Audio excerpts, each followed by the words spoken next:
Donc, j'aimerais un petit peu avoir vos impressions déjà sur les ateliers, sur ce que vous avez pu voir et comment vous avez un petit peu abordé tout ça. Ben, j'ai ciblé les ateliers par rapport à ma problématique de Revit, parce que moi je utilise Revit depuis à peu près 6 mois en gros. Et donc j'ai ciblé les ateliers pour avoir des informations un peu plus complémentaires par rapport à ce que nous faisons et avoir des points à développer sur des problèmes que nous pouvons rencontrer au cours des études. D'accord. Et donc, vous avez une expérience de Revit, somme toute, relativement assez récente, quoi. Assez récente, mais on va dire intense, parce que depuis que nous sommes passés sur Revit, l'ensemble de nos projets passent au fur et à mesure sur Revit. Soit les anciens passent doucement sur Revit, soit les nouveaux sont totalement faits sur Revit. D'accord.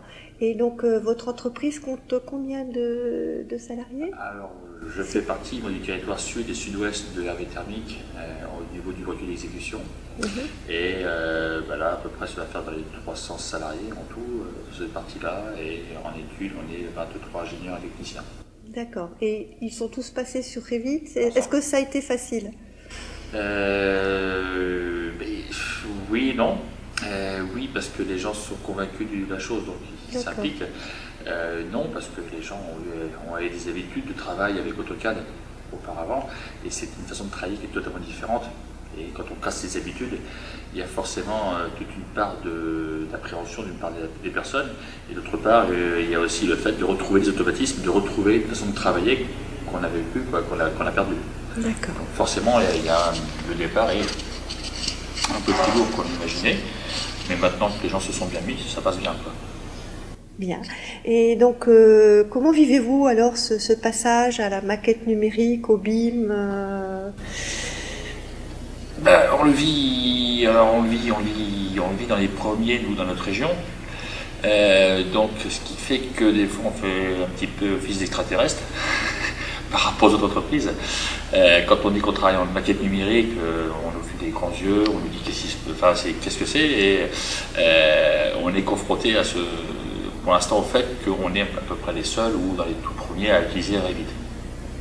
Donc forcément, il y a de la compréhension, et il y a aussi le fait que, oui, mais moi je ne travaille pas sur Revit, ça c'est AutoCAD, donc il y a des petits conflits qui peuvent se créer.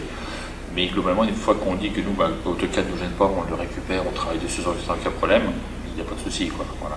Mais c'est vrai que pour l'instant, on fait un petit peu office extraterrestre. D'accord. J'ai vu que vous avez suivi très attentivement l'atelier animé par Michel Fauconnet. Donc, qu'est-ce que ça vous a appris? Est-ce que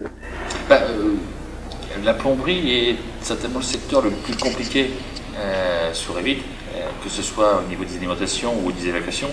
Et pour ça, je suis allé voir particulièrement cet atelier, parce que c'est un point particulier qui est important sur le bâtiment et qui est très complexe. Et c'est pour ça que je voulais le voir, parce que ça m'intéressait particulièrement. Parce on a des soucis, c'est pas qu'on a des soucis, mais des fois on perd un peu de temps là-dessus, et je voulais voir des solutions plus rapides, et que ça vous connaît. Très bien. Voilà. Écoutez, j'espère que cet atelier vous aura apporté toutes les réponses que vous attendiez, et puis je vous remercie encore pour cette petite interview. Merci.